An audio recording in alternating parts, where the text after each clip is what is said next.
नमस्कार, मी विलास बडे. न्यूज 18 लोकमतच्या या विशेष कार्यक्रमात आपल्या सगळ्यांचं स्वागत. मंडळी, कोरोनाची दुसरी लाट महाराष्ट्रात अक्षरशः थैमान घालतेय असं म्हटलं तर वावगं ठरणार नाही, कारण रोज येणारे आकडे त्याची साक्ष देत आहेत.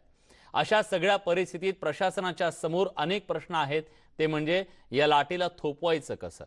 आरोग्य यंत्रणा गेल्या 1 वर्षापासून कोरोनाचा सामना करतेय, पण आज कोरोनाच्या या दुसऱ्या लाटेत पुन्हा एकदा या संपूर्ण आरोग्य यंत्रणेची कसोटी लागलेली आहे. आपली ही यंत्रणा आता खाली ही दुसरी लाट थोपवण्यासाठी किती सक्षम आहे, किती सज्ज आहे, हे जाणून घेण्याचा पुढच्या 1 तासात आपण प्रयत्न करणार आहोत. राज्यातल्या विविध कानाकोपऱ्यात जाऊन महाराष्ट्रातल्या विविध शहरांमधली परिस्थिती काय आहे, तिथला ग्राउंड झिरो रिपोर्ट काय आहे, हे आपण विविध प्रतिनिधींच्या माध्यमातून महाराष्ट्रासमोर आणणार आहोत, सरकारपर्यंत पोहोचवणार आहोत. सुरुवातीला उपराजधानी नागपूरमध्ये जाऊया. नागपुरात सध्या सरकारी आणि खासगी अशा 96 रुग्णालयांना कोविड हॉस्पिटलमध्ये रूपांतरित करण्यात आले. मात्र रोज निघणारी रुग्णांची संख्या बघता आता बहुतांश रुग्णालयात बेड हाऊसफुल स्थिती आहे. बेडची स्थिती पॅनिक असल्यानं पालिकेच्या अधिकाऱ्यांनी देखील मान्य केलं. सध्या नागपूरमध्ये एकूण 290 ऑक्सिजन बेड आहेत, 62 आयसीयू बेड आहेत, 18 व्हेंटिलेटर बेड रिकामी आहेत. 35 नागपूरच्या लोकसंख्येच्या मानानं ही संख्या खूप कमी आहे, कारण रोज आपण बघतोय की जो आकडा आहे कोरोना बाधितांचा तो 3000 पेक्षा जास्त आहे. एका दिवसातला मृत्यूचा आकडा सुद्धा दिवसेंदिवस वाढतोय. ही सुद्धा नागपूरकरांची एक मोठी चिंता आहे. तुषार कोहळे आपले प्रतिनिधी आता आपल्या सोबत आहेत. तुषार, तुम्ही आता जी आकडेवारी आमच्यापर्यंत पोहोचवली ती आकडेवारी पाहता खऱ्या अर्थानं नागपूरची आरोग्य यंत्रणा आता व्हेंटिलेटरवर चालली आहे असं म्हटलं तर वावगं ठरणार नाही. काय आहे वस्तुस्थिती आज नागपूरची? नागपूरकरांच्या मनात भीती वाढवणाऱ्या या आकड्यांबद्दल काय सांगाल? विलास, जर का बघायचं झालं तर मागच्या 15 दिवसापासून नागपूरमध्ये रोज 3000च्या वर रुग्ण निघत आहे. म्हणजे महत्त्वाचा विषय की 15 दिवसांमध्ये साधारण 50,000च्या घरामध्ये नवीन रुग्ण निघालेले आहे. त्यामुळे नागपूरमध्ये जो आरोग्य यंत्रणेवर ताण पडलेला आहे, त्यामध्ये जर का बघायचं झालं तर नागपूरमध्ये सध्या 96 जे रुग्णालय आहे त्यांना कोविड रुग्णालय म्हणून घोषित करण्यात आलेलं आहे. आणि तिथे जर का एकूण बेडची परिस्थिती बघितली तर साधारण 4800च्या जवळपास बेड आहे. आज जे पालिका आयुक्त यांनी जी माहिती दिली त्यानुसार त्यांचं असं म्हणणं होतं की साधारण 360च्या जवळपास बेड त्यांच्याकडे उपलब्ध आहे. त्यामध्ये व्हेंटिलेटर बेड हे फक्त 18 आहे आणि आयसीयू बेड जर का बघायचं झालं तर फक्त 60 आहे. आणि उर्वरित जे बेड आहे हे ऑक्सिजन बेड आहे. जर का बघायचं झालं तर नागपूर संपूर्ण शहराची जी लोकसंख्या साधारण 35 लाखाच्या घरामध्ये आहे. असं असताना देखील जर का सध्या उपलब्ध असणारी बेडची संख्या बघितली तर ती 350 मध्ये 35,000 नागपूरकरांच्या पाठीमागे एक बेड सध्याला उपलब्ध आहे असे चित्र पाहायला मिळत आहे. आणि प्रायव्हेट आणि गव्हर्नमेंट अशा दोन्ही रुग्णालयामध्ये आज अशी परिस्थिती आहे की तिथे व्हेंटिलेटर उपलब्ध नाही. जर एखाद्या रुग्णाला जर का व्हेंटिलेटर पाहिजे असेल तर दुसरा रुग्ण म्हणजे जेव्हा रुग्ण मरेल तेव्हाच जो वेटिंगवर असणार रुग्ण त्याला व्हेंटिलेटर चढवलं जातं. इतकंच नाही तर ऑक्सिजन बेड असेल किंवा आयसीयू बेड असेल, हे सर्व चित्र नागपूरमध्ये सगळ्या खाजगी असो किंवा सरकारी असो दोन्ही रुग्णालयामध्ये सारखंच आहे. आणि महत्त्वाचा विषय की मागच्या 15 दिवसामध्ये साधारण 50,000च्या घरामध्ये नवीन रुग्ण आढळले. आणि हाच जर का ट्रेंड असाच कायम राहिला तर पुढच्या 15 दिवसात देखील असंच 50,000च्या जवळपास रुग्ण निघण्याची अपेक्षा आहे. त्यामुळे 2 महत्त्वाचे प्रश्न आहेत. तुम्ही चिंताजनक परिस्थिती कशी आहे हे सगळं सांगितलं, पण आता यातून मार्ग काढण्यासाठी नेमकं काय केलं जातंय? आणीबाणीच्या परिस्थितीमध्ये याआधी आपण बघितलं की काही हॉस्पिटलची निर्मिती करण्याचा प्रयत्न झालेला होता, तसे काही प्रयत्न होत आहेत का? आणि दुसरं म्हणजे डिस्चार्ज मिळणाऱ्या रुग्णांची संख्या आणि नवीन येणाऱ्या रुग्णांची संख्या याचा ताळमेळ कसा आहे? ते कुठलं प्रमाण जास्त आहे? डॉक्टर आणि नर्सेस देखील लागणार, मग तो कुठून आणायचा हा एक महत्त्वाचा प्रश्न आहे. कारण की शेवटी आरोग्य यंत्रणेमध्ये स्किल तुम्हाला वर्कर लागतात. स्किल वर्कर लागल्यामुळे ते कुठनं भरून काढायचे हाच महत्त्वाचा प्रश्न आहे. आता एक यामध्ये आणखी एक प्रमुख आहे की जर का तुम्ही मागच्या 2 दिवसातल्या काही घटना बघितल्या तर काही कोविड रुग्णांनी आत्महत्या केल्याचं प्रकरण पुढे आलं. त्याचं प्रमुख कारणमध्ये नागरिकांमध्ये एक भीतीचं वातावरण आहे. कारण की प्रायव्हेट रुग्णालयामध्ये जर का तुम्ही गेले तर तुम्ही पॉझिटिव्ह असाल तर तुम्हाला ऍडमिट करायच्या पहिले 1.5 लाख रुपये द्यावे लागतात, तर तुम्हाला ते ऍडमिट करून घेतात. त्यामुळे हो. अनेक रुग्णांना असं वाटतं की मला जर कोविड झाला तर माझ्यामुळे कुटुंबियांना त्रास होईल. त्यामुळे 2 आत्महत्येच्या घटना नागपूरमध्ये घडलेल्या आहे. अनेक असे रुग्ण आहे की ज्यांना माहिती आहे की ते सिम्पटम्स आहेत, त्यांना पूर्ण खात्री असते की ते पॉझिटिव्ह आहे, पण त्यांना माहिती आहे की रुग्णालयामध्ये व्यवस्था नाही, त्यामुळे ते टेस्टच करायला जात नाही, म्हणजे घाबरतात किंवा टेस्टपासून दूर पडतात. अशी ही परिस्थिती नागपूरमध्ये आहे आणि हा संपूर्ण विदारक चित्र नागपूरमध्ये खरंय, असताना अत्यंत याचं विदारक अशी ही संपूर्ण परिस्थिती आहे आणि ही परिस्थिती बदलण्यासाठी प्रशासनाकडून सुद्धा प्रयत्नांची शर्थ सुरू आहे. तिथं धन्यवाद तुम्ही दिलेल्या सगळ्या सविस्तर माहितीबद्दल. नागपुरातली परिस्थिती बघितली, यवतमाळमध्ये जाऊया. यवतमाळमध्ये नेमकी काय परिस्थिती आहे जाणून घेणार आहोत आमचे प्रतिनिधी भास्कर मेहरे यांच्याकडून. भास्कर, यवतमाळ हे शहर काही फार मोठं नागपूर इतकं किंवा मुंबई पुणे इतकं नाहीये. एक छोटासा जिल्ह्याचं हे ठिकाण आहे. पण जर इथली कोरोना रुग्णांची संख्या बघितली ती मात्र एखाद्या मोठ्या शहरा इतकी आहे.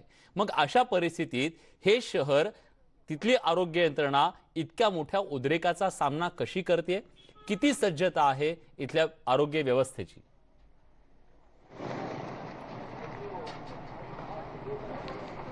विलास, आपण सांगितल्याप्रमाणे यवतमाळ शहर नागपूर किंवा मग मुंबईसारखं जरी मोठं नसलं तरी मात्र जिल्ह्याची जी लोकसंख्या आहे ती 28 लाखापेक्षा जास्त आहे आणि कोरोना सध्या स्थितीमध्ये ग्रामीण भागात मोठ्या प्रमाणात फैललेला आहे. शहरात सुद्धा मोठ्या प्रमाणात कोरोनाचा फैलाव या ठिकाणी दिसून येत आहे. जे नागरिक आहे ते उपचार घेताना एक तर म्हणजे खाजगीमध्ये उपचार घेत आहे की जेणेकरून मेडिकलमध्ये जातात आणि त्यांना ज्या काही गोळ्या पाहिजे असतात ताप खोकला सर्दीच्या, ते या गोळ्या घेऊन ते स्वतःवर उपचार करून घेत आहे आणि त्यामुळेच ही जी रुग्णसंख्या आहे ती दिवसेंदिवस या ठिकाणी आपल्याला वाढताना दिसते आहे. यवतमाळ शहरातील जे शासकीय वैद्यकीय महाविद्यालय आहे तर या ठिकाणचा जर आपण विचार केला तर जवळपास 550 बेड या ठिकाणी कोविडसाठी यांनी उपलब्ध करून दिलेला आहे. त्या ठिकाणी सध्या स्थितीमध्ये 399 रुग्णांवर या ठिकाणी उपचार सुरू आहे आणि सोबत आता वाढती कोरोनाची संख्या लक्षात घेता यवतमाळच्या जिल्हा प्रशासनानं आता जवळपास 15 रुग्णालय जे आहे खाजगीमधले ते सुद्धा आता ताब्यात घेतलेले आहे आणि या ठिकाणी 500 पेक्षा जास्त बेड या ठिकाणी आपल्याला दिसून येत आहे. एकंदरीत कोरोनाचा जो फैलाव आहे हा अत्यंत वेगाने या ठिकाणी फैलताना दिसत आहे आणि अशाच जी रुग्णसंख्या आहे ती जर कमी करायची असेल तर योग्य वेळी उपचार होणं गरजेचं आहे आणि त्यासाठी प्रशासनाने पुन्हा अजून कडक पावलं सुद्धा उचलणं गरजेचं आहे. एकंदरीतच जी रुग्णसंख्या आहे ती झपाट्यानं वाढते आहे आणि त्यांच्यावर ज्या पद्धतीने उपचार व्हायला पाहिजे उपचार या ठिकाणी शासकीयमध्ये किंवा खाजगीमध्ये सुद्धा होत आहे, मात्र खाजगीमध्ये या ठिकाणी रुग्णांची जी आहे ती लूट सुद्धा या ठिकाणी होताना दिसते आपल्याला. आणि एकंदरीतच यवतमाळ जिल्ह्यात जो कोरोनाचा स्फोट झालेला आहे याला जर थांबवायचं असेल तर योग्य वेळी आताच खबरदारी घेणं गरजेचं आहे. धन्यवाद तुम्ही दिलेल्या सगळ्या सविस्तर माहितीबद्दल. यवतमाळची रियालिटी चेक काय आहे? सरकारी रुग्णालयांमध्ये 350 बेड्स उपलब्ध असल्याची माहिती सुद्धा मिळते आणि खाजगी रुग्णालयात एकूण 382 बेड खाजगी रुग्णालयात असल्याचं सुद्धा कळतंय. परिस्थिती अत्यंत बिकट बनत चाललेली आहे आणि अशा सगळ्या परिस्थितीमध्ये आता यंत्रणांच्या समोर एक मोठं आव्हान या कोरोनाच्या महामारीने निर्माण केलंय. अहमदनगरमध्ये जाऊया. अहमदनगर जिल्ह्यात कोरोना बाधितांचा जो आकडा आहे तो दिवसागणिक वाढत चाललाय. आज पुन्हा 1680 इतक्या रुग्णांची नव्यानं भर पडली आहे. 93,242 रुग्णांवर आतापर्यंत उपचार करण्यात आले. संकट मोठं असलं तरी प्रशासन सज्ज असल्याचं जिल्हाधिकारी डॉक्टर राजेंद्र भोसलेंनी म्हटलंय. जिल्ह्यामध्ये आता काय पोझिशन आहे, कशी तयारी आहे? जिल्ह्यामध्ये आपली पॉझिटिव्हिटी रेट आता 34% पर्यंत आलेला आहेत. आजचे ॲक्टिव्ह पेशंट 5242 आहेत. आता याच्यामध्ये फार अतिशय गंभीर अशी परिस्थिती जरी असली तरी प्रशासन सज्ज आहे. आपण हे केलेले आहेत, कार्यरत केलेले आहेत. DCSC कार्यान्वित केलेले आहेत. आपण आता शाळाबंदीच्या ऑर्डर्स काढलेल्या आहेत. त्याचबरोबर आता 3 जे महत्त्वाचे मुद्दे आहेत पेशंटच्या दृष्टिकोनातून, एकतर बेड मॅनेजमेंट, त्याच्याकरता एक उपजिल्हाधिकारी नोडल ऑफिसर म्हणून आम्ही अपॉइंट केलेला आहे. दुसरा जो आहे मुद्दा टेस्टिंगच्या संदर्भात, त्याच्याकरता देखील एक उपजिल्हाधिकारी नोडल ऑफिसर म्हणून आम्ही अपॉइंट केलेला आहे. आणि जिल्ह्यातल्या ह्या 22 ज्या CCC आहेत त्याच्याकरता एक नोडल ऑफिसर की त्याचं सक्षमपणे त्याचं काम होईल अशा दृष्टिकोनातून आमची कारवाई चालू आहे. सर्व 14च्या 14 तालुक्यामध्ये मी आणि मुख्य कार्यकारी अधिकारी आम्ही व्हिजिट केलेले आहेत. त्या ठिकाणी सूचना दिलेल्या आहेत आणि आपल्या CCC कार्यान्वित आहेत. सर आता याच्यामध्ये रिपोर्ट येत नाही अशी थोडीशी एक तक्रार होती, त्याबद्दल काही बोलणं झालं का आपलं? हा, त्याच्यामध्ये जे रिपोर्टिंगचं जे आहे की डिलेड रिपोर्टिंग होतं आहे. आपण 96 वेलचं एक RT-PCR मशीन आता कार्यान्वित होतं आहे आणि फास्ट आपल्याला ते टेस्टिंग करून घेण्याकरता तसं नियोजन चालू आहे. त्याचबरोबर माझं नागरिकांना ज्यांनी टेस्ट केलेली आहे त्यांना देखील आव्हान आहे की टेस्टच्या रिपोर्ट करता सारखं त्या टेस्टिंग सेंटरवर किंवा सिव्हिल हॉस्पिटलला येण्याची आवश्यकता नाही. आपल्याला SMS द्वारे आपल्याला टेस्टचा रिपोर्ट येत जाईल की जेणेकरून आपल्याला टेस्ट करता दिल्यानंतर जे आहे ते स्वतःला क्वारंटाईन करणं अत्यंत आवश्यक आहे. सर म्हणताय किंवा ह्या सगळ्या प्रकरणावरती किती मोठं असलं तरी, संकट मोठं असलं तरी प्रशासन तेवढ्याच ताकदीनं समोर जात आहे. त्यामुळं ह्याच्यामध्ये सगळ्या प्रकरणामध्ये जनता कर्फ्यूचं काही बोललं जातं. कसं जिल्ह्यामध्ये किती ठिकाणी जनता कर्फ्यूची मागणी आलेली किंवा किती वेळ लावलेलं आहे? याच्यामध्ये मला अतिशय चांगलं वाटतं आहे की अहमदनगर जिल्ह्यामधल्या काही नगर परिषदा, राहतासारख्या, नंतर श्रीरामपूरसारख्या आणि संगमनेरसारख्या की त्यांनी स्वतःहून सांगितलेलं आहे की आम्ही स्वतःहून ही सगळी बंधनं पाळतो आणि जनता कर्फ्यू करतो. आणि हे लोकांच्याकडूनच तसं एक हे आलेलं आहे. तर आम्ही कुठल्याही प्रकारचा कर्फ्यू आम्ही डिक्लेअर नाही केलेला, मात्र लोकांनीच स्वतःहून ठरवलेलं आहे. तर ही अतिशय अभिनंदनाची आणि कौतुकाची बाब आहे. व्हिडिओ शुभम सर, साहेबराव कोकणे, न्यूज 18 लोकमत, अहमदनगर. या सगळ्याबद्दल अधिक माहिती देण्यासाठी साहेबराव कोकणे आता आपल्यासोबत नगरहून जोडले गेलेले आहेत. साहेबराव, परिस्थिती जर बघितली अहमदनगरची तर ती काहीशी चिंताजनक बनत चाललेली आहे. हे सांगण्यासाठी कुठल्या भविष्यवेत्त्याची गरज नाहीये. जर 1,500 पेक्षा जास्त रुग्णसंख्या निघत असेल जिल्ह्यातून एका दिवसाला, तर इतकी मोठी क्षमता जिल्ह्याची आहे का? आणि क्षमता वाढवण्यासाठी आता काय प्रयत्न सुरू आहेत? विशाल बरोबर आहे, कारण आजची जी आकडेवारी आहे ती 1680 आहे. मागच्या 8 दिवसांची किंवा 5 दिवसांची आकडेवारी जर पाहिली सरासरी तर ही जवळपास 1200च्या आसपास आहे. म्हणजे एकंदरीत या सगळ्या प्रकरणामध्ये इतक्या मोठ्या प्रमाणावरती करोना रुग्ण सापडा आहेत. तशीच तयारी प्रशासन आहे. हे आपण जर आकडेवारी पाहायला गेली तर भारतामध्ये 10व्या टॉप 10 मध्ये आज नगर आलेला आहे. त्यामुळे प्रशासन त्या सगळ्या प्रकरणावरती सज्ज आहे. जवळपास नगर जिल्ह्यामध्ये एकूण 25 कोविड केअर सेंटर आहेत. त्यामध्ये 2276 बेड्स आहेत आणि खाजगीमध्ये ते जिल्हा कोविड सेंटर जे आहेत त्यामध्ये 2801 असे बेड्स आहे. आणि त्यानंतर शासकीय रुग्णालय जे आहे जे अहमदनगरचं, त्याच्यामध्ये मोठ्या प्रमाणात सुविधा केली आहे. याच्यामध्ये विलास एकच प्रॉब्लेम असा आहे की ज्या टेस्टिंग होतं त्या टेस्टिंगचे रिपोर्ट लवकर यायला पाहिजे होतं ते येत नाही. कारण 4-4, 5-5 दिवस ते रिपोर्ट येत नाही. याचा अर्थ टेस्टिंग केल्यावरती जो पॉझिटिव्ह आहे की निगेटिव्ह हा रिपोर्ट यायचा आहे आणि जर पॉझिटिव्ह असेल तर तो अनेकांना जाऊन भेटतो. ही सगळ्यात मोठी चिंतेची बाब आहे. कारण त्या प्रमाणावरती टेस्टिंग होते, त्या प्रमाणात रिपोर्ट यायला पाहिजे, ते रिपोर्ट कुठेही खाली येत नाही. त्यामुळे मोठ्या प्रमाणात संख्या वाढत आहे. प्रशासनाने या सगळ्या प्रकरणावरती शासनाला एक पत्र लिहिलेलं आहे की अजून टेस्टिंग लॅबची सुविधा नगरमध्ये करावी. त्याचं 1-2 दिवसामध्ये रिपोर्ट येईल आणि लॉकडाऊन करायचं की नाही करायचा ह्याचा रिपोर्ट ते शासनाला पाठवणार आहे. शासन या सगळ्या प्रकरणावर निर्णय येईल. एक चांगली गोष्ट अशी आहे की काही नगरपंचायत असेल किंवा पंचायत समिती असतील त्या स्वतःहून पुढे येत आहे की जनता कर्फ्यूचं हे 2-3 ठिकाणी लागू केलेलं आहे. त्यामुळे प्रशासनाला अशी अपेक्षा आहे की जनता कर्फ्यू जर लावला तर मोठ्या प्रमाणात विरोध होऊ शकतो. त्यामुळं लोक शासकीय अधिकारी जे आहेत ते जनतेमधून त्याला प्रोत्साहन मिळावं यासाठी प्रयत्न करत आहेत. विलास, बरं, पण आता हॉस्पिटलची जी अवस्था आपण बघतोय त्याच्यानुसार बेडची उपलब्धता किती आहे आणि ही बेडची उपलब्धता वाढवण्यासाठी काही प्रयत्न होत आहेत? जिल्हा प्रशासनाने अहमदनगरमध्ये तहसील कार्यालयामध्ये तहसील जे आहेत त्यांच्यामध्ये प्रत्येकाला एक कॅफे जवळपास 1000-1500 प्रत्येकाला कॅफे तयार करायला सांगितलेलं आहे. तशा याच्यामध्ये जरी बेडची सुविधा जरी असली तर मोठ्या प्रमाणावरती जर पेशंट वाढले तर ऑक्सिजनची ती कमतरता भासणार आहे. ती शासन कशी पूर्ण करणार आहे हा मोठा प्रश्न आहे. कारण ग्रामीण भागामध्ये आज नगरपासून जवळपास 200 किलोमीटर अंतरावरती 150 किलोमीटर अंतर अकोला आहे. तिथले पेशंट कसे हलवायचे? कारण ज्याप्रमाणे ऑक्सिजनची कमतरता आहे त्या प्रमाणावरती मोठा घोळ यावरती होऊ शकतो.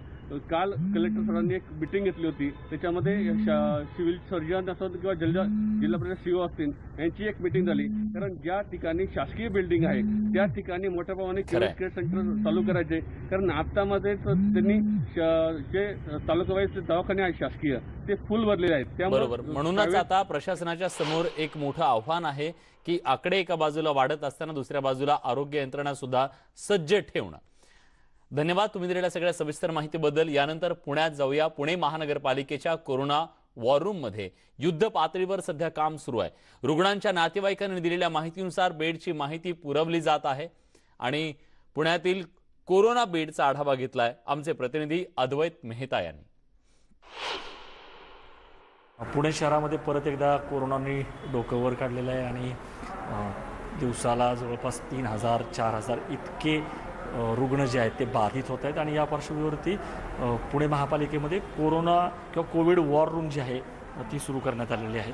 म्हणजे डॅशबोर्डवरती रुग्णाचे नातेवाईक फोन करून रुग्णाची माहिती देतील आणि त्यानुसार मग इथं जे डॉक्टर्स आहेत ते त्यानुसार रुग्णाला सल्ला देतील की त्यांना खरोखर हॉस्पिटलायझेशनची आवश्यकता आहे का, मग कुठलं रुग्णालयामध्ये कोणता बेड, ऑक्सिजन बेड किंवा ऑक्सिजन विरहित किंवा व्हेंटिलेटर, आणि त्यानुसार त्यांना सूचना दिल्या जातात. आपण जर बघितलं तर इथं कर्मचारी आहेत ते सतत बिझी आहेत. प्रत्येकजण फोनवरती बोलतो. याचं कारणच असं आहे की सतत अक्षरशः मिनटाला इथं रुग्णाच्या नातेवाईकाचे फोन येतात आणि फोन आल्यानंतर ही अशा पद्धतीनं सगळी रुग्णाची माहिती जी आहे ती भरून घेतली जाते आणि त्यानंतर त्या रुग्णाला सल्ला दिला जातो. आपण इथं बघितलं तर इथं जेवढे कक्ष आहेत त्या प्रत्येक ह्याच्यावरती जे कर्मचारी आहेत ते सतत बिझी आहेत. आपण संवाद साधणार आहोत इथल्या वॉर रूममधल्या या सगळ्या शिरेदारांशी. बघा इथं इतके ढेकभर फॉर्म्स दिसत आहेत किंवा फोन दिसत आहेत. आपण विचारूयात. डॉक्टर, मला सांगा की आम्ही बघतोय की सतत तुमचे सगळे सहकारी ते फोनवरती बिझी आहेत. किती फोन येत आहेत तुम्हाला या वॉर रूममध्ये? आता काल रात्रभरात कालचं रात्री 348 दिवसभरात 348 कॉल्स आणि रात्रीचे 68 कॉल झाले. टोटॅलिटीमध्ये 450 कॉल्स येतात दिवसात. 24/7 आपल्याकडे टेलिकॉलर्स आहेत. प्रोसिजर अशी आहे, टेलिकॉलर्स फोन घेतात, सगळे इन्फॉर्मेशन लिहून घेतात. ते इन्फॉर्मेशन झाल्यानंतर हे फॉर्म डॉक्टरांकडे येतो. डॉक्टर मग आपल्याकडे डॅशबोर्ड आहे, PMCचा आहे, पुणे महानगरपालिकेचा आहे. त्यानुसार आपण कसं अवेलेबिलिटी आहे बेडची आपण ते जस्ट बघूयात. आपण म्हणजे फोन आल्यानंतर जे सगळे इथले कर्मचारी आहेत ते फॉर्म भरून घेतात. ते फॉर्म इकडं डॉक्टरांना आणून देतात आणि हा बघा संगणकावरती डॅशबोर्ड आहे ज्याच्यावरती मला हा डॅशबोर्ड आहे. याच्यावर विविध आपले पुणे महानगरपालिकेअंतर्गत जे हॉस्पिटल आहेत त्यांचे oxygen bed, isolation bed, ventilator bed त्यांचा आकडा असतो, किती वेकंट आहे. त्यानुसार आपल्याकडे येतं फॉर्म. ऑक्सिजन लेवल सॅच्युरेशन गरजेची आपल्याला, त्यानुसार आपण डिवाइड करून जर 95-96च्या वरती असेल तर त्यांना आयसोलेशन बेड देतो आपण. 95च्या खाली असेल तर त्यांना O2 बेड लागतं. तसं डिस्ट्रीब्यूट करून आपण परत कॉल बॅक करतो. कुणी फोन केलेला असतो त्यानुसार आपलं ॲडमिशन ठरतं. मला सांगा की बेड्स कमी पडत आहेत, उपलब्ध नाही आहेत, अशा ज्या रुग्णांच्या तक्रारी आहेत त्या धावपळ करावी लागते, तर असं काही होतंय का? किंवा डॅशबोर्ड बऱ्याच वेळा अपडेट नसतो, डॅशबोर्डची माहिती आणि प्रत्यक्षात डॅशबोर्ड दाखवलं असतं की बेड आहे पण प्रत्यक्षामध्ये नाही, तर हे रिअल टाईम अपडेट होतं का? रिअल टाईम अपडेट असतं. कसं असतं, सकाळचं एकदा अपडेट होत असतं आणि आपल्याकडे दिवसभरात जेवढे सध्या हाल फक्त व्हेंटिलेटर्स बेडचे आहेत.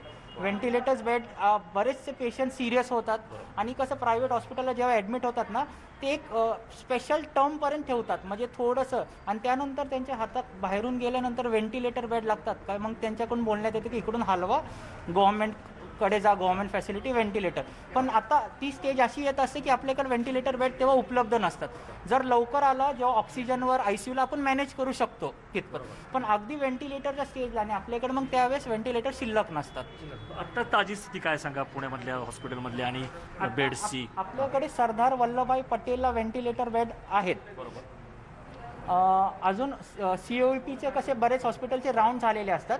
टोटॅलिटीमध्ये किती जातात ते राऊंड नंतरच आपल्याला एक्झॅक्टली समजतं. तिकडचे जे ड्युटी डॉक्टर असतात, इन्चार्ज डॉक्टर असतात, जे duty doctor, incharge doctor either इकडे अपडेट करतात किंवा जे ड्युटी डॉक्टर त्यांना कॉल करून सांगतात. अशा पद्धतीनं रुग्णांची माहिती सगळी घेऊन ती डॉक्टरांच्याद्वारे त्याला कुठल्या हॉस्पिटलला बेड उपलब्ध आहे आणि तिथं त्याने जाऊन भरती होणं आवश्यक आहे ही सगळी माहिती दिली जाते. अक्षरशः वॉर रूम म्हणजे युद्धपातळीवरती हे काम सुरू आहे. व्हिडिओ जर्नलिस्ट सचिन अंचाडेसह अद्वैत मेहता, न्यूज 18 लोकमत, पुणे. कोरोनाची पहिली लाट आली. पुणेकरांनी ती थोपवून धरण्याचा प्रयत्न केला, त्यात त्यांना यशही मिळालं. आज पुन्हा त्याच्यापेक्षा मोठी दुसरी लाट आली आहे. अशा वेळी या वॉर रूममधून एक युद्ध लढलं जात आहे, युद्ध माणसांचा जीव वाचवण्यासाठी. एक छोटासा ब्रेक घेतोय. ब्रेक नंतर पुन्हा जाऊया महाराष्ट्रातल्या इतर शहरांमध्ये आणि जाणून घेऊया काय आहे ग्राउंड रिपोर्ट रियालिटी चेक.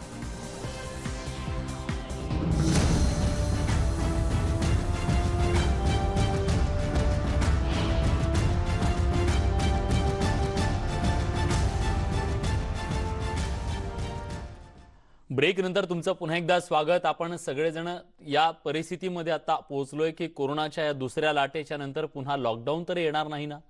पण ही चर्चा एका बाजूला सुरू असताना यंत्रणा मात्र कोरोनाच्या दुसऱ्या लाटेचं हे युद्ध पातळीवर लढतायत. अशा सगळ्या परिस्थितीमध्ये पुण्यातली नेमकी काय अवस्था आहे हे काही ब्रेकच्या पूर्वी आपल्याला प्रतिनिधीने आपल्याला सांगितलं की तिथल्या वॉर रूम मध्ये कशा प्रकारे प्रत्येक मिनिटाला तिथे माणसं एक एक जीव वाचवण्यासाठी धडपडत आहेत. या सगळ्याबद्दल अधिक माहिती देण्यासाठी चंद्रकांत फुंडे पुण्याहून आता आपल्या सोबत जोडले गेलेले आहेत. चंद्रकांत, पुणेकरांच्या साठी किंवा पुण्यातल्या आरोग्य यंत्रणेसाठी पहिल्या लाटेचा अनुभव त्यांच्या गाठीशी आहे. दुसरी महत्त्वाची गोष्ट, पहिल्या लाटेला थोपवण्यात पुणेकरांनी यश सुद्धा मिळवलेलं होतं. आपणच सांगितलं, पुणेकरांनी करून दाखवलं. आता या दुसऱ्या लाटेचा सामना करत असताना पुणेकरांना पहिल्या अनुभवाचा किती फायदा होतोय, पहिल्यापेक्षा आता यंत्रणा किती सुधारली आहे, काय फरक जाणवतोय? विलास, आपण जर पहिल्या लाटेचं आणि दुसऱ्या लाटेचं कंपॅरिझन केलं तर पहिल्या लाटेपेक्षा दुसऱ्या लाटेतले मृत्यूचं प्रमाण जे आहे, ज्याला आपण डेथ रेट म्हणतो, ते निश्चितच कमी आहे. ही सुदैवाची बाब आहे. पण आता होतंय काय, ह्या दुसऱ्या लाटेमध्ये प्रश्नाने काही चुका केल्यात, म्हणजे हलगर्जीपणा मी म्हणेल. जे होम आयसोलेशनवाले बेड जे आहेत ना, ते त्यांनी सरळ लोकांना सरळ सांगितलं सुरुवातीला, तुम्ही घरीच राहा. पण हे घरी राहणारे लोक असिम्प्टोमॅटिक हे घरी थांबले नाही, त्याच्यामुळे आज ही परिस्थिती निर्माण झालेली. त्यामुळे आता पालिका कुठेतरी जागे झालेली. जे लोक होम आयसोलेशन पाळणार नाही त्यांना उचलून डायरेक्ट क्वारंटाईन सेंटरला पाठवणार आहेत. हा निर्णय घ्यायला इतका उशीर का झाला, हा माझा मुद्दा आहे. हे जर कदाचित झालं असतं तर कदाचित आज ही वेळ नसती आली. हे झाल्यात चुका. पण आत्ताची परिस्थिती अशी आहे, आत्ता पुण्यामध्ये आयसीयू बेड आणि व्हेंटिलेटर बेड हे मिळत नाहीत. ऑक्सिजन बेड अजून मिळतात तुलनेनं, पण आता सरकारी हॉस्पिटलचं विचारशील तर सगळे फुल झालेले, एकही जागा नाही. त्यामुळे सरकारी हॉस्पिटलला नावं ठेवायला आले जागा नाही. आता गरज कुठं आहे तर प्रायव्हेट हॉस्पिटलने आपले बेड उपलब्ध करून देण्याची. पण प्रायव्हेट हॉस्पिटल, तुला सांगतो, मी दोन्ही लाटेमध्ये बघितलं, अक्षरशः धंदा मांडला आहे लोकांनी. रुबी हॉल सारख्या हॉस्पिटलने धंदा मांडलेला आहे. ते प्रायव्हेट हॉस्पिटल बेड उपलब्ध करून सरळ त्या पेशंटची आर्थिक परिस्थिती बघून ते बेड उपलब्ध करून देतात. हे सगळ्यात वाईट आहे. आरोग्य सेवेला मी तर हा काळीमा आहे. अशा प्रायव्हेट हॉस्पिटल जे मोठमोठे आहेत, ज्यांचं नामांकित आहेत, नाव आहेत, यांनी आता पालिकेने आदेश काढलाय 80% बेड उपलब्ध करून देतात. पण अजूनही हॉस्पिटल जागा सोडायला तयार नाहीत. 2000 बेड उपलब्ध होणार आहेत या 80% बेड राखीव झाल्यानंतर. पण अजूनही प्रायव्हेट हॉस्पिटलवाले दाद देत नाहीत. वॉर रूमला आपण बघत असतो, पाहिलं असेल, वॉर रूमला रिक्वेस्ट करावी लागते त्यांना बेड द्या म्हणून, पण ते देत नाहीत. त्यामुळं आता प्रायव्हेट हॉस्पिटलची खरी ही कसोटी त्यांनी दिले तर पुणेकरांवर लॉकडाऊनची वेळ येणार नाही. पण त्यांनी जर पुन्हा एकदा कामचुकारपणा केला आणि धंदा मांडला तर मग मात्र परिस्थिती हाताबाहेर जाईल. कारण आणि दुसरा एक विषय, आयसीयू बेड जे आहेत, आपलं जम्बो सेंटर मधून काही तक्रारी आहेत. तिथं गेल्या वेळेस जशी सुरुवातीला थोडी गडबड झाली, पण नंतरची तिथली आरोग्य सेवा सुधारली. पण यंदा मात्र तिथली अजून आरोग्य सेवेविषयी काही तक्रारी आहेत. ते तिथं जर पालिकेने लक्ष घातलं तर तिथे आज 450 बेड आहेत, ते 800 पर्यंत वाढवता येऊ शकतात. नक्कीच वाढवता येऊ शकतात, कारण परिस्थिती दिवसेंदिवस गंभीर बनत चाललेली आहे. अशा वेळी खासगी डॉक्टर्स असतील, त्यांनी सुद्धा याचं गांभीर्य ओळखणं गरजेचं आहे. पुणेकरांना आज त्यांनी संकटाच्या काळात साथ देणं गरजेचं आहे. यंत्रणा ज्या असतील, ज्या सुस्तावलेल्या असतील काही काळ किंवा थकलेल्या पण असतील, त्यांनी सुद्धा आता पुन्हा एकदा जागा होणं गरजेचं आहे, ऍक्टिव्ह होणं गरजेचं आहे. धन्यवाद चंद्रकांत, तुम्ही दिलेल्या सगळ्या सविस्तर माहितीबद्दल. यानंतर जाऊयात नाशकात. नाशिक शहर कोरोनाचं दाहक हॉटस्पॉट बनला. सर्वसामान्य रुग्णांना उपचारासाठी सरकारी आरोग्य यंत्रणांनी अनेक व्यवस्था केल्याचा दावा केला गेला. पालिकेनं 24x7 विशेष कक्ष सुरू केला. या ठिकाणी सर्वसामान्यांना कोणत्या रुग्णालयात कोणता बेड उपलब्ध आहे याची माहिती सुद्धा दिली जाते. प्रशांत बाग आपले प्रतिनिधी आता आपल्याला नाशिकची सगळी वस्तुस्थिती काय आहे ती सांगणार आहेत. प्रशांत, नाशिक हा कोरोनाचा हॉटस्पॉट बनल्यापासून अगदी पहिल्या लाटेत सुद्धा काही अनुभव, काही गोष्टींचं रिपोर्टिंग तुम्ही पोहोचवलं होतं की नाशिकमध्ये असे काही रुग्णालय आहेत जिथं अवाजवी बिलाची आकारणी केली जाते, रुग्णांना नाडलं जातंय, असे प्रकार आता यावेळेस काही घडतायत का? रुग्णांना व्यवस्थित बेड मिळतायत का? उपचार मिळतायत का? कशी आहे यंत्रणा? काय ग्राउंड रिपोर्ट?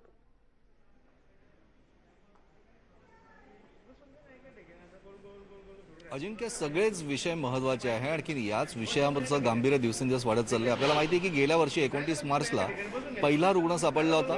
8 एप्रिलला त्याला डिस्चार्ज झाला होता. पण त्यानंतर मात्र ही दुसरी जी फेरी आहे ती प्रचंड मोठी आहे. झपाट्यानं प्रादुर्भाव वाढतोय आणि खासगी हॉस्पिटलच्या माध्यमातून पेशंटची प्रचंड मोठी लूट असल्याच्या अनेक तक्रारी या जिल्हा प्रशासनाकडे, सिव्हिलकडे, मनपाकडे प्राप्त झाल्या होत्या. वेगवेगळ्या प्रकारच्या कमिटी त्यासाठी निश्चित करण्यात आला, ऑडिटिंग करण्यात आलं आणि करोडो रुपयांची अतिरिक्त बिलं शहरातल्या अनेक बड्या खासगी हॉस्पिटल्सने अक्षरशः सर्वसामान्य रुग्णांकडून वसूल केल्याच्या धक्कादायक गोष्टी समोर आल्या होत्या. यातली बरीच रक्कम पुन्हा देण्यात आली परत. हे जरी मान्य असलं तरी हे प्रकार अजूनही सुरू आहे.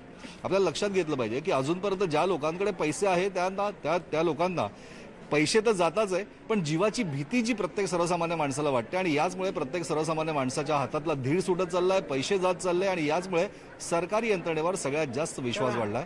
सरकारी यंत्रणा मग ती जिल्ह्यातली ग्रामीण आरोग्य यंत्रणा असो, सिव्हिल हॉस्पिटलची असो की मनपाच्या माध्यमातून असलेली आरोग्य यंत्रणा असो, आणि या सगळ्याच यंत्रणेच्या माध्यमातून जे बेड्स उपलब्ध केले जातात, मग ते ऑक्सिजन बेड असतात, विना ऑक्सिजन बेड असतात, आयसोलेशन कक्ष असतं, व्हेंटिलेटर बेड असतात किंवा एसी मधले व्हेंटिलेटर बेड असतात, या सगळ्याच ठिकाणी लक्ष आहे ते प्रत्येक सर्वसामान्य गरजू रुग्णाचं आणि इथेच खरी ही मेक आहे. सरकारी यंत्रणा ताकदीनं जरी काम करत असली तरीही अजूनही बऱ्याच ठिकाणी ताळमेळ नसल्याचं समोर येत आहे आणि याचमुळे नेमकी ऑनलाईन हेल्पलाईन कक्ष 24/7 मध्ये जी माहिती असते की या ठिकाणी बेड उपलब्ध आहे, प्रत्यक्ष चौकशी केल्यानंतर अनेक रुग्णालय, मग ते खाजगी अधिग्रहित केलेले का असे ना, ते सरळ हात वरती करतात आणि याचाच नेमका फटका बसतो. सिस्टीम लावली चांगली आहे, पण सिस्टीम आणि लोक या दोघांमधला जो समन्वयाचा दुवा आहे त्या ठिकाणी अजूनही बऱ्याच गोष्टींमध्ये त्रुटी आढळून येत आहे. जोपर्यंत या त्रुटी दूर होत नाही तोपर्यंत हा गोंधळ असाच सुरू राहणार. खासगी हॉस्पिटलच्या माध्यमातून सुरू असलेली लूट त्यावर अधिक कडक होण्याची कारवाई या सगळ्याच आरोग्य यंत्रणांनी करण्याची आवश्यकता आहे. नक्कीच खूप कसोटीचा काळ आहे. धन्यवाद लक्ष्मण, तुम्ही दिलेल्या सगळ्या सविस्तर माहितीबद्दल. यानंतर बातमी धुळ्यातून आहे. धुळे जिल्ह्यामध्ये कोरोना रुग्णांची संख्या दिवसेंदिवस वाढते, त्यामुळे अनेक रुग्णांवर ऑक्सिजन आणि व्हेंटिलेटर बेड मिळणं त्यांना अवघड बनलंय.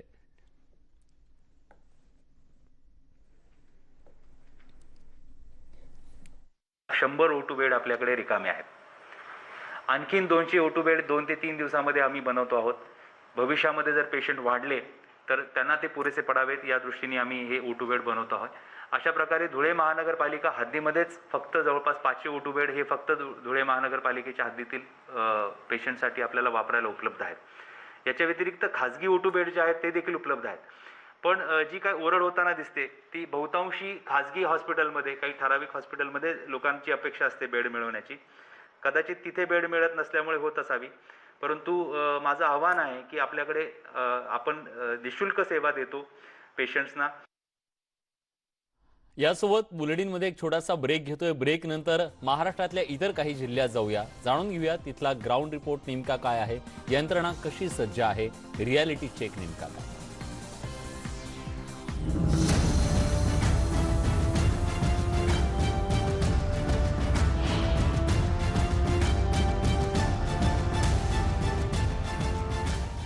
ब्रेक नंतर तुमचं पुन्हा एकदा स्वागत. मुंबईमध्ये कोरोनाचं थैमान सुरू आहे आणि याचबरोबर मुंबईच्या परिसरात ज्या महानगरपालिका आहेत तिथं सुद्धा कोरोनाचा फैलाव दिवसागणिक वाढताना दिसतोय. वसई विरारमध्ये नेमकी काय परिस्थिती आहे जाणून घेण्यासाठी आता आपल्या सोबत विजय देसाई आपले प्रतिनिधी जोडले गेलेले आहेत. विजय, दररोजची रुग्णसंख्येतली वाढ किती आहे वसई विरारमधली आणि तिथली आरोग्य यंत्रणा आता या सगळ्याचा सामना करण्यासाठी किती सज्ज आहे? बेड्स किती उपलब्ध आहे?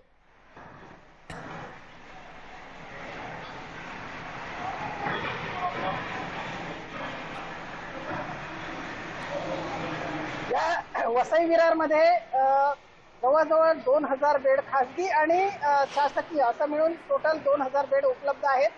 या ठिकाणी वसई विरार महानगरपालिकेचं मी आता जो उभा आहे चंदनसारचं हे फक्त कोविड रुग्णालय आहे. या ठिकाणी 150 बेड आहेत आणि या 150 बेडमध्ये ऑक्सिजनची ICCची सुविधा दिलेली आहे.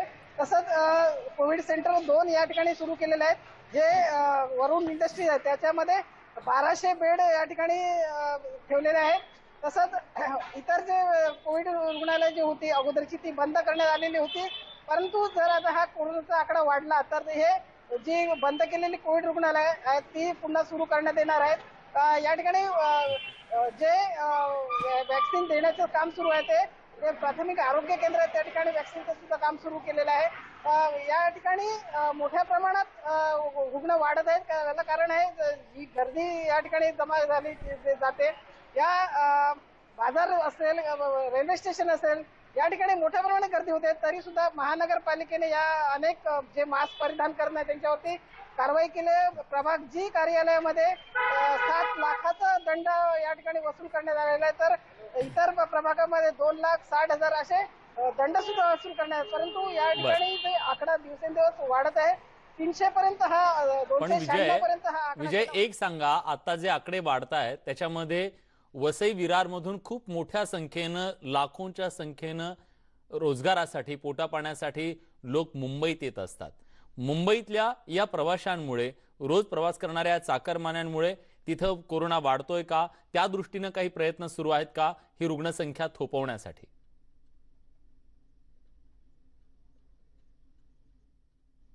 संख्या थोपवण्यासाठी कारण हा जो विषय आहे जो लोक जी रोजगाराचे जातात त्यांना थांबवू शकत नाही. कारण ते जर थांबले तर त्यांचा घरचा परिवार कसा चालणार. यामुळे याच्यावरती नियंत्रण नेमकं कसं करायचं याकडे प्रशासन आता प्रयत्न करते. परंतु जर ते कामावर नाही गेले तर त्यांचा रोजगार कसा जाणार, घर कसं चालणार याच्यावरती काहीतरी शासनाने उपाययोजना केली पाहिजे. वर्क फ्रॉम होम जे अगोदरची संकल्पना होती ती सुद्धा सुरू केली पाहिजे. आणि या ठिकाणचं रुग्ण जर कमी करायचं असतील तर जी होणारी गर्दी आहे मार्केटमध्ये असू दे रस्त्यावरती असू दे 8 नंतर जे आता लॉकडाऊन सुरू झाले तरी सुद्धा लोक 8 8:30 पर्यंत दुकानं चालू ठेवतात. त्याला हे सुद्धा एक कारण आहे. कारण त्यांच्यावरती कुठेतरी वचक बसला पाहिजे. पोलिसांचा असू दे किंवा महानगरपालिकेचा वचक असायला पाहिजे तरच ही संख्या आहे ती कमी होऊ शकते. नक्कीच जे कठोर नियम करण्यात आलेले आहेत, नियमावली घालून दिली आहे त्याचं पालन होणं गरजेचं आहे. यंत्रणांनी त्याच्या दृष्टीनं सक्षम पावलं उचलणं गरजेचं आहे. धन्यवाद, तुम्ही वसई विरार मधून ही सगळी माहिती दिली त्याच्याबद्दल. खरं तर या सगळ्या अनुषंगानं एक गोष्ट कायम जाणवतीये प्रत्येक ठिकाणाहून, ती म्हणजे कोरोनाचं हे संकट मोठं आहे. ही दुसरी लाट अतिशय मोठी आहे. ती थोपवायची असेल तर आपल्याला नियमांचं पालन करणं अत्यंत गरजेचं आहे. त्यातला एक अत्यंत महत्त्वाचा नियम, ढाल म्हणून वापरला जाणारा हा मास्क आपल्या स्वतःसाठी इतरांच्या आरोग्यासाठी अत्यंत गरजेचा आहे. एक छोटासा ब्रेक घेतोय, कुठे जाऊ नका, पहा फक्त न्यूज 18 लोकमत.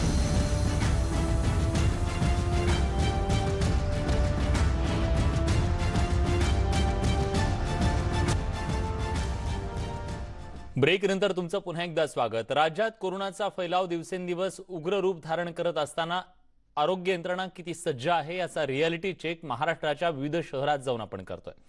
राज्यातल्या अनेक जिल्ह्यांमध्ये कोरोना रुग्णांची संख्या वाढत असताना कोल्हापूर जिल्ह्यात मात्र सध्या कोरोना आटोक्यात असल्याचं चित्र पाहायला मिळतंय. कोल्हापुरात सध्या 772 ऍक्टिव्ह रुग्ण आहेत. पण पुढच्या काळात कोरोना रुग्णांची संख्या वाढेल या अनुषंगानं जिल्हा प्रशासनानं आतापासूनच नियोजन सुरू केलंय. तर कोल्हापुरात कोरोनाबद्दलच्या नियमावलीची कडोकट अंमलबजावणी सुद्धा केली जाते. कोल्हापुरातील कोरोना परिस्थितीबद्दल जिल्हाधिकारी दौलत देसाई यांच्याशी संवाद साधलाय आमचे प्रतिनिधी संदीप राजगोळकर यांनी. पश्चिम महाराष्ट्रामध्ये सातारा जिल्हा कोरोनाचा हॉटस्पॉट बनत चाललेला आहे. मात्र सुदैवानं कोल्हापूर जिल्ह्यामध्ये मात्र कोरोना सध्या तरी आटोक्यामध्ये आहे. नेमकं कसं जिल्हा प्रशासन ही सगळी परिस्थिती जी आहे ती परिस्थिती आटोक्यात आणली जाते किंवा नियंत्रण कसं मिळवलं जाते या संदर्भात बोलण्यासाठी माझ्यासोबत कोल्हापूरचे जिल्हाधिकारी आहेत दौलत देसाई सर. सर, नेमका कोल्हापूर पॅटर्न असा काय आहे की जेणेकरून सुदैवानं आणि चांगली गोष्ट म्हणावी लागेल की 100च्या आतच रुग्णांची संख्या आहे? नाही, कोल्हापूर पॅटर्न असा काही वेगळा पॅटर्न नाही. आम्ही जे काही शासनाचे आदेश येत आहेत, निर्देश येत आहेत त्याच्याप्रमाणे काम करतोय. आणि याचाच भाग म्हणून जसं आपण मागच्या वर्षी फार मोठ्या प्रमाणावर मोहीम राबवली होती, मग ती प्रतिबंधात्मक आदेशाची अंमलबजावणी असेल, ग्रामसमित्यांचं ॲक्टिव्हेशन असेल, प्रत्येक तालुक्याला नोडल ऑफिसर नेमून तिथली परिस्थिती आटोक्यात ठेवण्याचा प्रयत्न असेल, या सगळ्यावर आम्ही प्रयत्न करतोय. आणि त्याचाच भाग म्हणून यावर्षी आता नवीन जे शासनानं निर्बंध लागू केले आहेत, प्रतिबंध आदेश नियमन आदेश लागू केले आहेत, तेही कोल्हापूर जिल्ह्यामध्ये लागू केलेले आहे. त्याच्यामध्ये रात्री 8 ते सकाळी 7पर्यंत हॉटेल्स, रेस्टॉरंट्स या ठिकाणची गर्दी कमी करण्यासाठी पार्सल देण्याची किंवा टेकअवे देण्याची सुविधा ठेवलेली आहे. त्याचप्रमाणे जमावबंदी म्हणजे 5 पेक्षा जास्ती लोकांनी येऊ नये एका ठिकाणी, हाही आदेश त्याच्यामध्ये आहे. सरकारची नियमावली हां, तीच आहे तशी. कर्नाटकनं RT-PCR आता कंपल्सरी केलेलं आहे. मुंबई पुण्यात पेशंट वाढतात. मागच्या वेळेला आपल्याला माहिती आहे पहिली जी लाट आली होती त्यावेळेला सातारा जिल्ह्याची हद्द सील केली होती किंवा बेळगावकडे जाणारी जी सील केली होती. त्या संदर्भात काही जिल्हा प्रशासन नियोजन करतंय का किंवा त्या संदर्भात काय सांगतात? नाही, गेल्या वर्षी परिस्थिती वेगळी होती. गेल्या वर्षी परिस्थिती आपल्याकडे जवळपास 3.5 लाख लोक मुंबई पुणा या हॉटस्पॉटमधून आले होते. पण त्यानंतरच्या परिस्थितीत बराच फरक पडलेला आहे. जानेवारी डिसेंबर यापासून आपल्याकडे रुग्णसंख्याही कमी झालेली आहे आणि आता तेवढ्या मोठ्या प्रमाणावर लोक कोल्हापूर जिल्ह्यामध्ये इतर ठिकाणाहून येत नाही आहेत. तो पहिलं इन्फेक्शन होतं मुंबई पुण्यावरून येणारं, त्यामुळे त्यावेळी आपण लॉकडाऊन केलं होतं किंवा सीमा प्रतिबंधित केल्या होत्या. आता तशी करण्याची आवश्यकता नाही आहे आणि असं करूनही चालणार नाही. पूर्ण लॉकडाऊन केलं तर सगळं आर्थिक चक्र थांबतं. आज तरी परिस्थिती तशी आपल्याकडे नाही आहे. तेव्हा राज्यातला हा रियालिटी चेक होता. राज्याच्या कानाकोपऱ्यात कोरोनाचं थैमान सुरू असताना तिथली यंत्रणा या सगळ्याशी कसं युद्ध लढते हे दाखवण्याचा आमचा प्रयत्न होता. यासोबत या विशेष कार्यक्रमात आपण इथेच थांबतोय. ताज्या घडामोडींसाठी बघत रहा न्यूज 18 लोकमत.